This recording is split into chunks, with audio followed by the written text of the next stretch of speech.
Salut à tous, j'espère que vous allez bien. On se retrouve dans une nouvelle vidéo qui ne sera pas un vlog mais plutôt une vidéo récap de mes lectures du mois de septembre. Comme vous l'avez sans doute remarqué sur la chaîne, il n'y a pas eu de vlog depuis le dernier qui était fin août il me semble, parce que je n'ai absolument pas eu le temps de vous filmer mes lectures de septembre. Ça a été un mois assez chargé qui est passé à une allure folle. Et pour cause, déjà première semaine de septembre, on est parti en vacances. C'était notre dernière semaine de vacances. J'ai eu l'impression qu'on est beaucoup parti, mais en fait c'est parce que nos semaines n'étaient pas collées.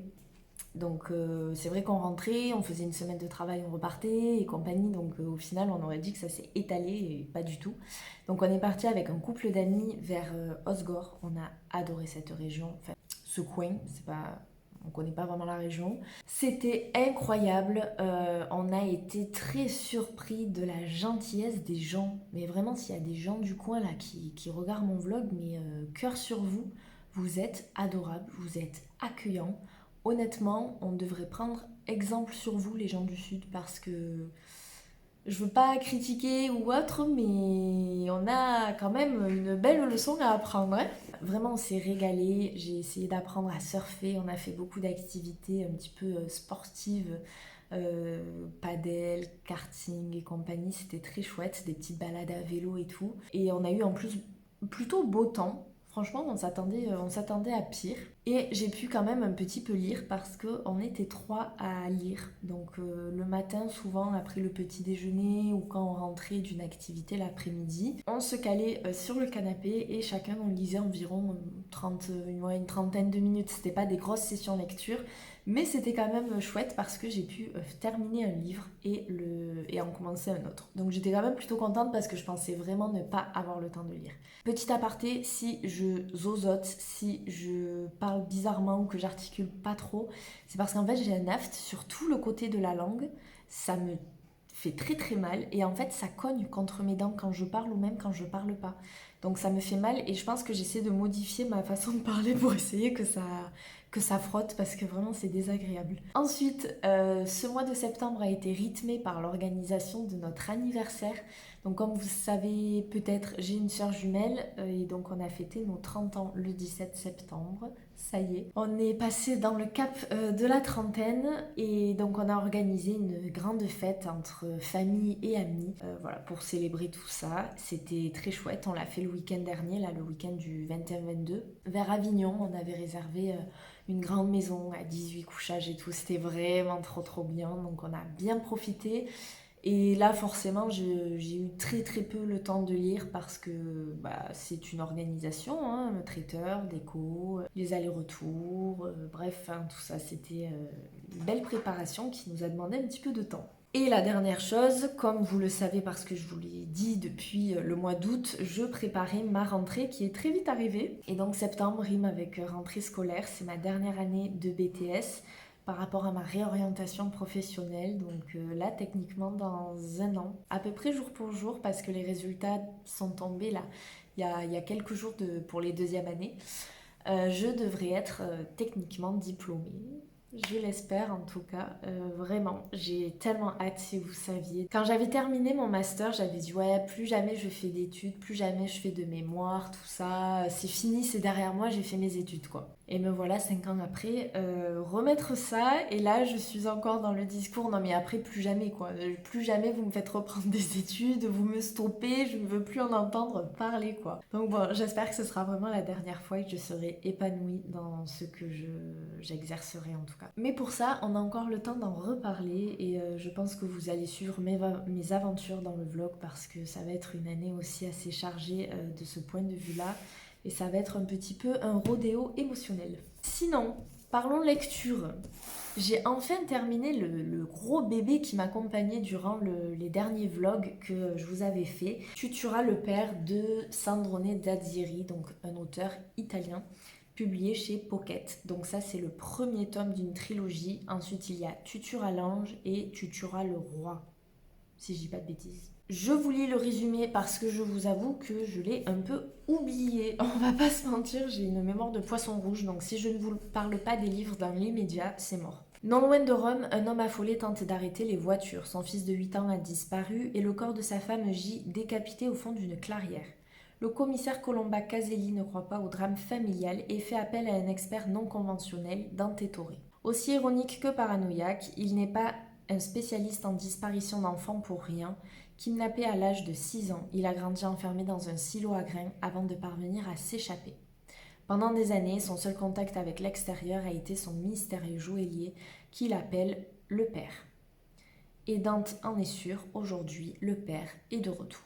Donc celui-ci, je l'ai terminé justement quand on était dans les Landes. J'ai adoré cette lecture. C'est une belle brique, mais qui se lit très très facilement. Honnêtement, à aucun moment j'ai ressenti de l'ennui ou des longueurs. Je trouve justement que l'auteur prend bien le temps de développer ses personnages, de développer l'histoire, de prendre en fait de la réflexion tout simplement. En fait, Colomba et Dante sont déjà très différents. Colomba est très sceptique lorsqu'elle entend dire que le père est de retour. Elle a un petit peu de mal à croire Dante. Je sais pas si on dit Dante ou Dante. On va dire Dante. Elle, au début, elle pense que c'est des coïncidences. Elle ne veut pas se focaliser sur une piste pour évincer d'autres pistes qui pourraient s'avérer les bonnes. Parce que, voilà, elle le dit dans son métier, si on se focalise trop sur quelque chose, après, on voit ce qu'on veut voir et on peut passer à côté de la véritable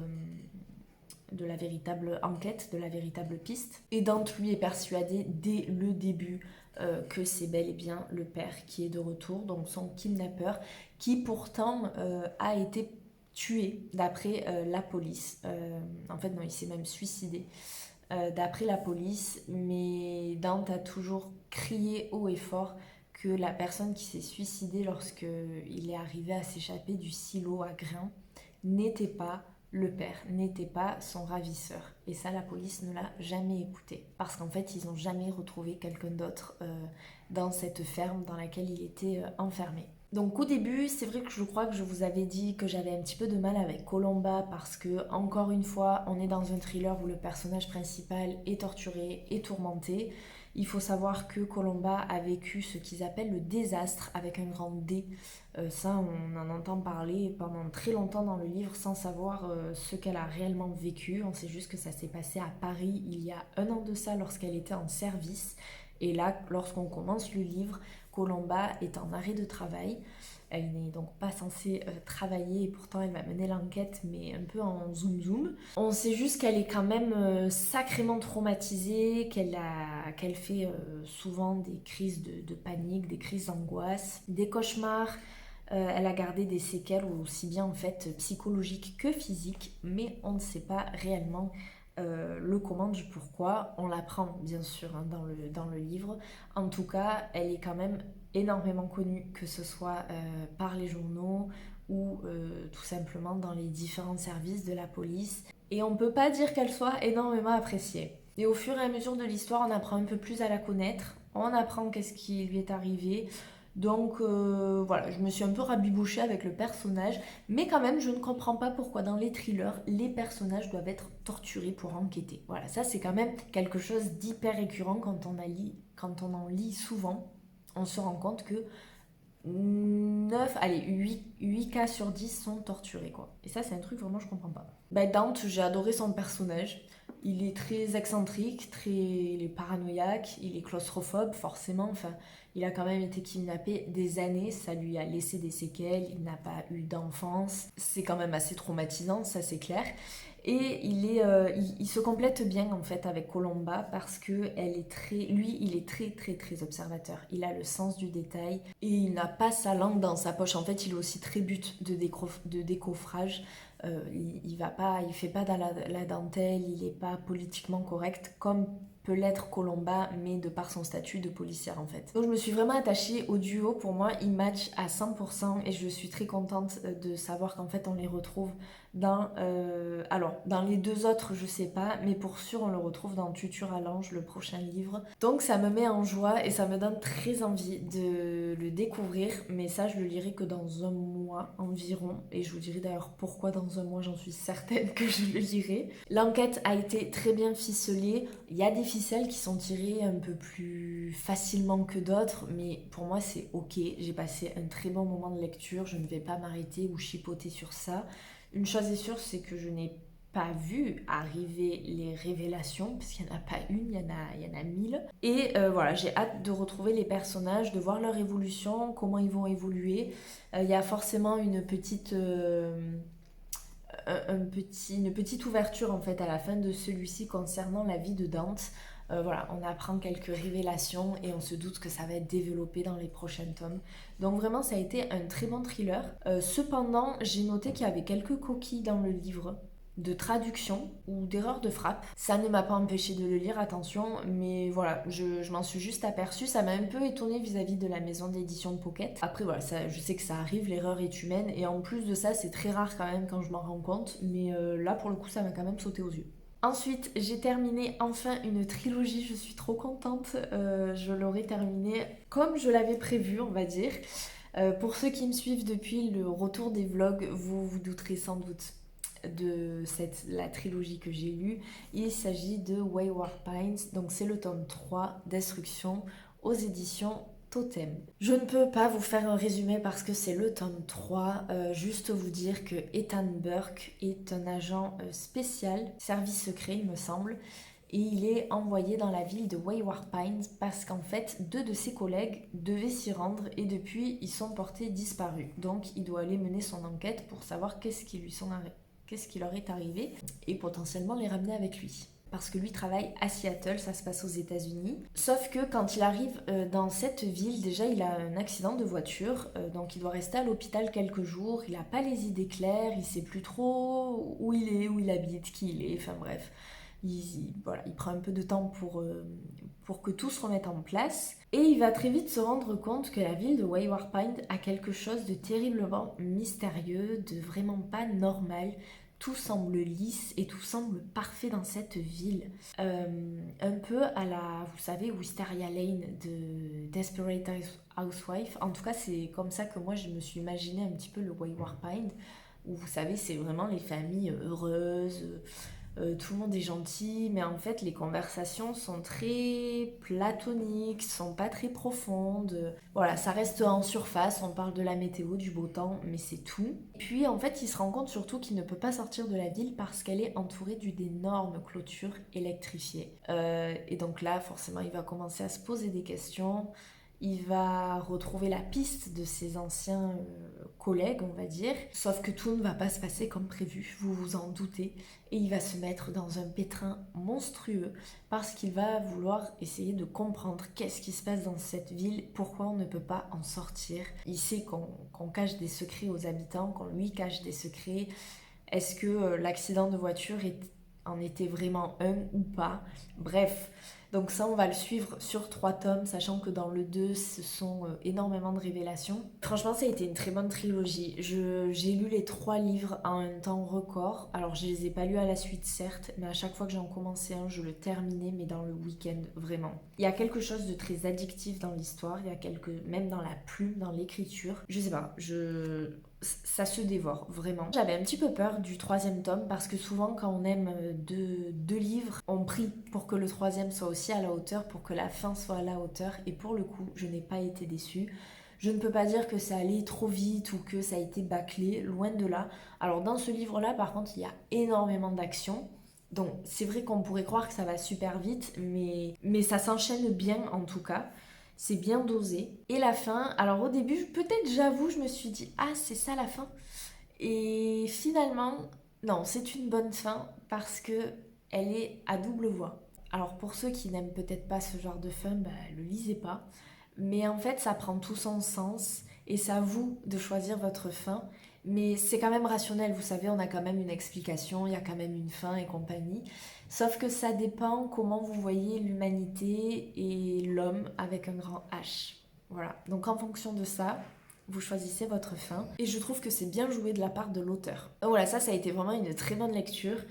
C'est une trilogie que je recommande. Je ne sais pas par contre dans quoi la classer, dans quelle catégorie. Est-ce qu'on peut parler de dystopie? Est-ce qu'on peut parler de roman d'anticipation? Je sais pas trop. Franchement, je sais pas si on peut le classer dans de la SF ou pas. Je sais pas trop. C'est pas un coup de cœur, mais ça a été une très très belle découverte en tout cas de cette année.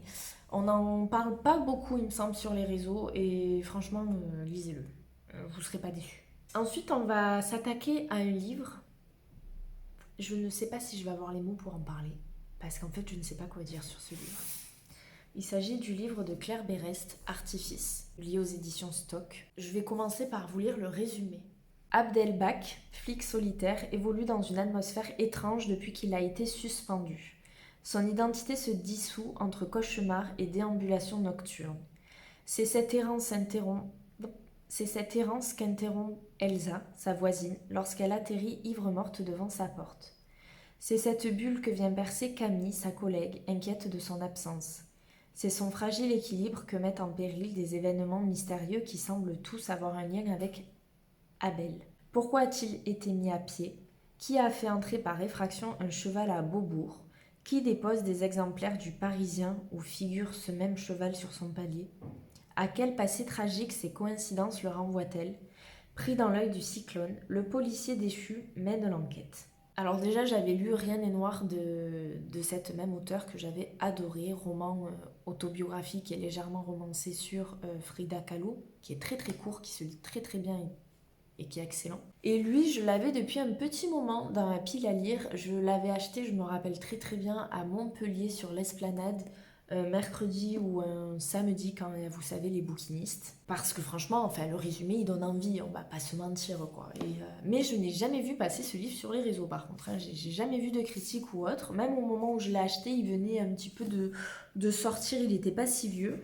Je n'en ai jamais entendu parler. Faut savoir que je l'ai écouté en audio. C'était la semaine d'ailleurs du départ de vacances, je me rappelle, là je faisais ma valise et tout, je l'ai écouté. Je l'ai écouté en x2. Et si je ne l'avais pas écouté en audio, je pense honnêtement, très sincèrement, que je l'aurais abandonné. Voilà, je ne l'aurais pas terminé. Ça me fait mal de dire ça parce que il y a quand même un sacré travail derrière et tout, mais j'ai pas compris quoi. Zéro attache au personnage déjà. Abel, il est super bizarre. Donc en effet, c'est suite à un coup de téléphone qu'en fait il est mis à pied. Il va être obsédé par ce cheval qui a été donc mis à Beaubourg dans un musée donc parisien. Il va voir des chevaux partout, toujours la même race. D'un chapitre à l'autre, on va voir apparaître une artiste peintre, je ne sais plus comment elle s'appelle honnêtement, qui s'appelle Mila. C'est une artiste, enfin, c'est un nom de scène, on ne sait pas son vrai nom de jeune fille. Et donc en fait c'est une artiste contemporaine qui est un peu beaucoup dans la provocation. Et en fait au début on a du mal en fait à comprendre pourquoi elle arrive dans l'histoire en fait. Genre. Qu'est-ce qu'elle fait là? Et bien sûr, petit à petit, après, il y a tout le puzzle qui s'imbrique, qui se fait. On va avoir, on va dire, l'enfance, l'adolescence de Mila, de la jeune fille qu'elle était dans un trou paumé en France, à l'artiste qu'elle est devenue, pourquoi elle a changé de nom et compagnie. Et ça prend tout son sens, parce qu'après, il y a aussi le rapport entre Abel et Mila qui se fait. Franchement, j'ai rien ressenti durant cette lecture, et j'étais quand même curieuse de savoir la fin, mais ça je vous le dis, c'est parce que c'était en audio, donc ça m'occupait le temps que je faisais autre chose. Mais franchement, et la fin ne m'a même pas, j'ai pas été waouh. Non, j'ai pas été waouh. Donc je vais m'arrêter là parce que de toute façon je saurais pas en parler. Je pense que j'ai raté quelque chose dans ma lecture. C'est définitivement pas un livre que je vais garder dans ma bibliothèque, ça c'est sûr et certain. Si quelqu'un l'a lu, dites-moi ce que vous en avez pensé. Mais moi j'ai pas aimé. Je l'ai trouvé trop farfelu, vraiment. C'est très rare d'ailleurs, hein, si vous notez, c'est très rare qu'un livre me fasse cet effet-là, en mode j'ai rien à dire. Mais bon, bah, ça arrive de temps en temps. Je l'ai lu, je me suis fait mon avis, même si j'ai l'impression qu'il n'y en a pas en fait. Mais voilà, c'est comme ça. Et enfin, je vais vous parler d'un roman que j'ai reçu en service presse de la maison d'édition Les Escales. Il est sorti donc le 26 septembre, donc pour vous ça fera que quelques jours quand ce vlog sera publié. Et j'étais trop contente de le recevoir parce que c'est un roman qui est parfait pour Halloween, pour l'automne, vous allez voir. C'est pépite. Ça s'appelle La Maison idéale et c'est écrit, je vais y arriver, par Kate Collins. Alors, je vous lis le résumé. Une maison idéale pour élever des enfants ou pas. 2017, le mari d'Orla a insisté pour que la famille s'installe dans une vieille demeure sur les falaises du Dorset. Mais très vite, c'est seule avec ses enfants qu'Orla passe la plupart de ses journées. Dans cette maison où elle ne se sent pas chez elle, Orla commence à entendre des bruits étranges, des portes qui claquent et son fils discuter avec un ami imaginaire. 1976, Lydia est employée en tant que gouvernante par une veuve dépassée. Elle s'occupe avec amour des enfants comme s'ils étaient les siens, jusqu'à ce que des événements incompréhensibles troublent la tranquillité du foyer. Personne ne croit Orla et Lydia quand elles racontent ce qu'elles vivent, mais elles sont, elles, bien décidées à tout faire pour protéger les enfants du mal qu'elles sentent rôder. Bon, typiquement, ce qui m'a plu dans ce livre, c'est déjà la double temporalité. On va pas dire que c'est un livre d'horreur, parce que du coup je l'ai lu, je l'ai terminé avant-hier.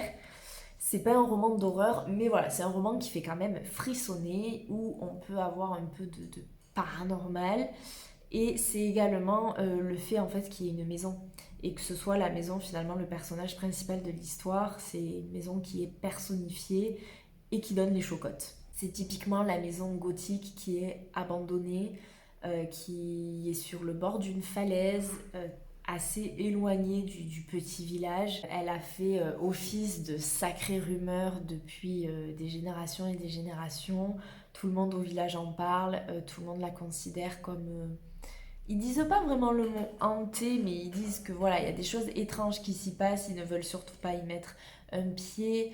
Voilà, c'est ce genre d'histoire-là. Moi, ça me plaît vraiment. Et bien sûr, on va avoir la saison de l'automne, de l'hiver, là où il y a du brouillard, de la pluie, le froid. Enfin bref, moi, c'est vraiment tout ce que j'aime dans ce genre de lecture. Attention, j'ai très bien dormi la nuit. Ça ne m'a pas empêché de dormir. Je vous dis, c'est quand même très soft. Des fois, ça fait un peu frissonner.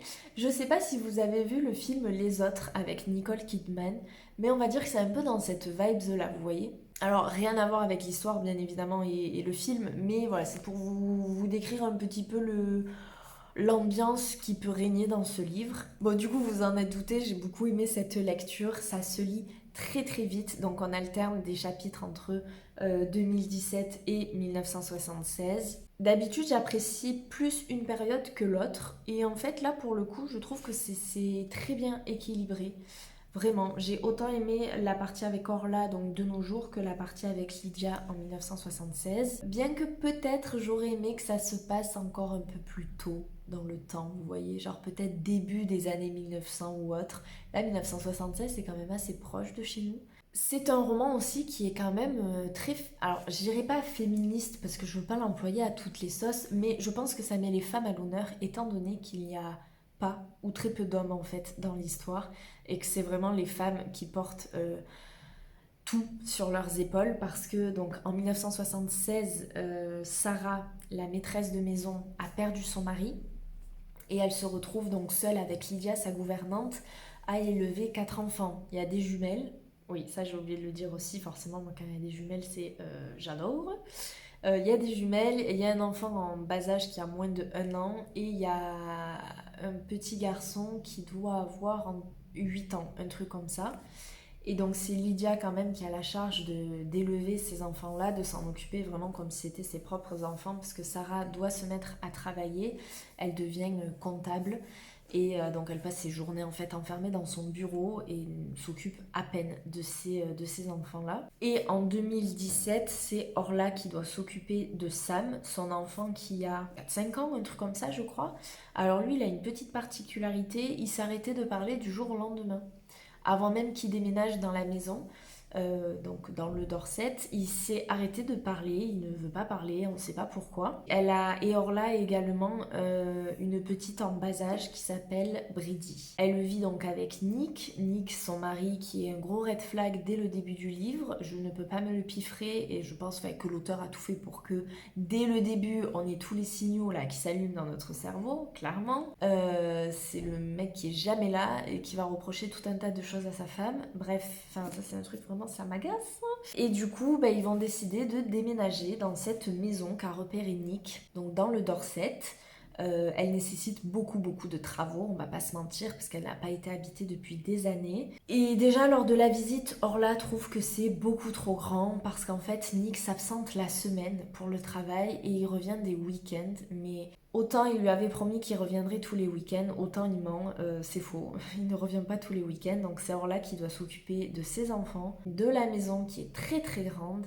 Et en plus de ça, elle doit reprendre son activité de peintre parce c'est une artiste, voilà. Et elle a mis un petit peu sa carrière entre guillemets pour élever ses enfants. Et là, en fait, elle a juste envie de reprendre son travail, de se sentir utile et pas que considérée comme mère. Mais dès le début, elle est pas trop hypée, elle, par la maison. Déjà, lors de la visite, ben voilà, elle trouve ça trop grand, beaucoup trop d'entretien, beaucoup trop de travaux. C'est quand même très isolé, il n'y a pas internet, le téléphone capte très mal. Enfin voilà, c'est pas ce qu'elle avait rêvé comme maison. Mais Nick prend toujours des décisions pour elle. Quand je vous dis que c'est un gros red flag, vraiment, voilà. Et elle aussi ne sait pas s'affirmer, ne sait pas dire non. Et du coup, elle accepte de vivre dans cette maison. Et très vite, elle va se rendre compte qu'il y a des choses qui clochent. Elle semble apercevoir des petites ombres, elle a l'impression d'entendre des comptines, elle a l'impression de voir des personnes qui se cachent dans les arbres, enfin voilà, tout un tas de choses comme ça, qui sont mis en parallèle en fait avec l'histoire donc de Lydia, cette gouvernante, qui elle aussi petit à petit va se rendre compte que la maison, alors elle pour le coup, elle a suivi Sarah parce que donc quand Sarah a perdu son mari à Londres, elle a voulu faire un break, elle a vendu la maison et elle est venue s'installer dans celle-ci parce que c'est la campagne et parce qu'en fait elle tient Londres et la pollution comme responsable de la mort de son mari. Donc elle a décidé de tout couper, de se mettre au vert. En gros, elle fait prendre 1 an de congé sabbatique à ses enfants aussi, enfin voilà, pour leur plus grand bien, pour la santé, tout ça. Et donc Lydia, elle va se rendre compte aussi qu'il y a beaucoup de choses qui ne tournent pas très rond dans cette maison. Et en fait, ces choses-là font quand même écho à ce qui se passe en 2017. C'est étroitement lié. C'est pour ça qu'en fait, je vous dis que ça fait pas forcément peur.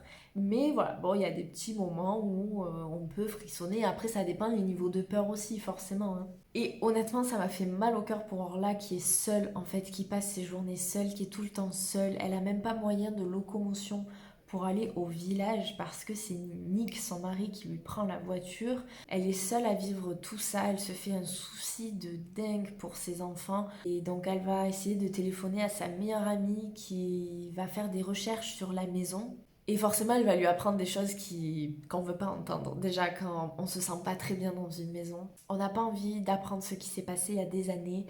Et voilà, d'apprendre qu'en fait, il y a énormément de personnes qui sont passées par là et qu'il y a eu des drames, qu'il y a eu des incidents. Bref, je ne vous en dirai pas plus. Ça a été une très bonne lecture, je m'attendais pas du tout à cette fin. Et c'est des fois un peu ce que j'ai du mal avec ces livres-là, c'est que parfois, quand il y a des touches surtout de paranormal ou des petites choses irrationnelles, la fin peut être très vite décevante, parce que ça peut être soit du vu et revu en mode, je sais pas moi, ils brûlent la maison, ou ils déménagent, ou ils se font tous zigouiller. Et là, donc pour le coup, je savais pas trop à quoi m'attendre, et franchement, je suis pas déçue. Je trouve que c'est une bonne fin. Donc, je vous le conseille pour le mois d'octobre, pour Halloween, pour tout ce que vous voulez. Vous allez passer un trop bon moment avec un plaid, une boisson chaude, s'il pleut, s'il y a un orage, mais c'est le moment de le lire. Et sachez que cette lecture est très addictive. Voilà, c'était mes lectures du mois de septembre. J'ai fait quand même quelques belles lectures.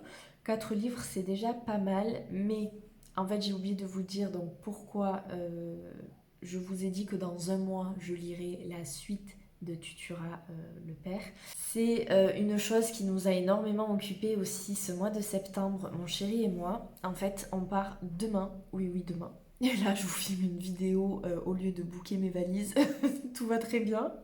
On part demain vivre un mois en Guadeloupe, plus précisément à Marie-Galante, parce que mon chéri a eu une opportunité dans son travail qui ne se refuse pas. C'est un peu l'opportunité d'une vie, j'ai envie de dire, parce que je suis encore en études et que j'ai besoin que de mon ordinateur et d'une bonne connexion internet pour pouvoir étudier. Donc voilà, on part un mois là-bas. Je ne pourrai pas prendre de livres avec moi parce que je ne vais pas me surcharger. En revanche, ma belle-mère m'a prêté une de ses Kindle.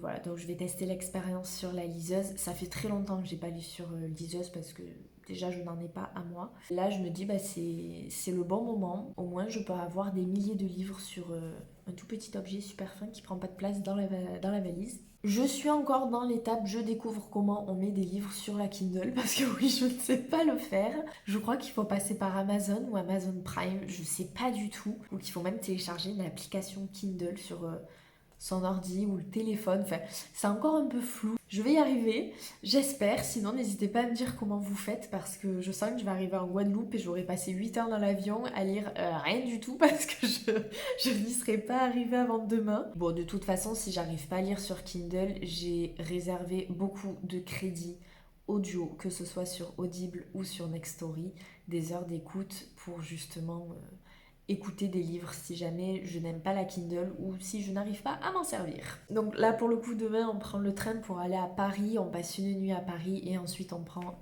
le vol direction donc la Guadeloupe, 8h30 et ensuite on a 6 heures de décalage horaire. Donc voilà, c'était un petit peu les nouvelles de ce mois de septembre. Comme vous voyez, ça a été très mouvementé et c'est vrai que là le départ a été très soudain, on va dire, c'était vraiment pas prévu. Pour sûr même, ça s'est fait en un week-end. Mais c'est une opportunité qui ne se refuse pas, ça va être une très belle expérience, j'ai vraiment très hâte d'y être. En tout cas, j'espère que vous avez passé une bonne rentrée, qu'elle soit scolaire, professionnelle ou juste un bon mois de septembre aussi, que vous avez fait de belles lectures. J'espère que cette vidéo vous aura plu. Ça change un petit peu des vlogs, mais je vous avais prévenu que la régularité, moi, ça fait deux. N'hésitez pas à me dire s'il y a des titres qui vous donnent envie, s'il y a des titres que vous avez déjà lus, et donc de me donner votre avis, savoir si on a le même ou pas. Et on se retrouve très prochainement dans un nouveau décor, en direct de la Guadeloupe, pour un nouveau vlog lecture.